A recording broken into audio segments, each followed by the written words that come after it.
এনে পৰ্যায়ৰ শিল্পী কেইবাশ বছৰত এবাৰমান জন্ম লয় এটা জাতিত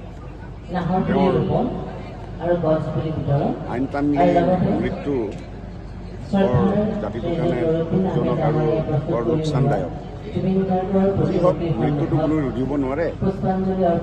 মোৰ এটাই অনুৰোধ তেওঁৰ ভাল সৃষ্টিখিনি সকলোৱে জীয়াই ৰাখিব লাগে শতিকা শতিকা জুৰি জীয়াই ৰাখিব লাগে আৰু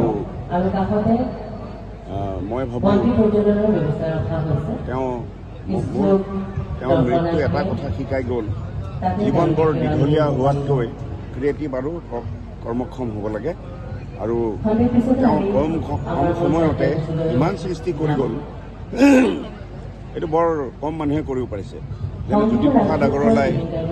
49 বছৰ বয়সত ঢুকাইছিল তেওঁ ইমান ভলিউমৰ ৱৰ্ক ইমান বেছি তেওঁৰ এনে যেন লাগে যেন তেওঁ জন্মহাতিৰ পৰা কামেই কৰি আছিলে জুবিনো তেনেকৈ তেওঁ যেতিয়া গায়ক হোৱা নাছিলে তেওঁ মোৰ ওচৰলৈ আহিছিল মই যেতিয়া 90s কথা কৈ আছোঁ আৰ্লি 90s কথা কৈ আছোঁ বা 90 মানৰ কথা কৈ আছোঁ তেতিয়া মোৰ ষ্টুডিঅ' নাছিলে ভূপেন উজিৰৰ অডিটেক্স ষ্টুডিঅ'ত মই ৰেকৰ্ড কৰি আছোঁ তেওঁ আহিছিলে লগ কৰিবলৈ তাৰপিছত তেতিয়াৰ পৰাই চা চিনাকি হ'ল তাৰপিছত এন কে প্ৰডাকশ্যনৰ লগত মোৰ ঘৰুৱা সম্বন্ধ মই এন কে প্ৰডাকশ্যনৰ প্ৰায়ে তেওঁক লগ পাইছিলোঁ আৰু আমাতকৈ যথেষ্ট বয়সত সৰু আছিলে